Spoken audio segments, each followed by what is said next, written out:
আসসালামু আলাইকুম। আপনাদের সকলকে ঈদ মোবারক।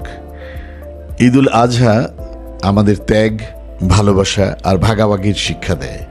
তবে এই আনন্দের পাশাপাশি কিছু স্বাস্থ্যবিধিও মনে রাখা অত্যন্ত জরুরি। কুরবানির সময় ছোটোখাটো সতর্কতা থেকেই হতে পারে কোনো বড় দুর্ঘটনা, এমনকি হাসপাতালে যাবার মতো অবস্থা। পশু কুরবানির আগে ছুরি, দা, বটি সব বাচ্চাদের নাগালের বাইরে সাবধানে রাখুন। দুর্ঘটনা এড়াতে গরু বা খাসি জবাই করার সময় ছোট বাচ্চাদের নিরাপদ দূরত্বে রাখুন।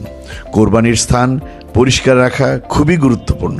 রক্ত, বর্জ্য যেন আশেপাশে ছড়িয়ে না থাকে সেদিকে যথেষ্ট খেয়াল রাখুন ও দ্রুত সরিয়ে ফেলার ব্যবস্থা করুন। মনে রাখবেন, পরিচ্ছন্নতা শুধু স্বাস্থ্য নয়, এটা আমাদের দায়িত্ববোধ এবং ধর্মেরও অংশ। এরপর আসা যাক, মাংস সংরক্ষণে সতর্ক থাকতে হবে।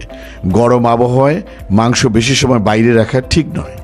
কয়েক ঘন্টার মধ্যে রান্না করুন অথবা ফ্রিজে রেখে দিন, না হলে ফুড পয়জনিং হতে পারে।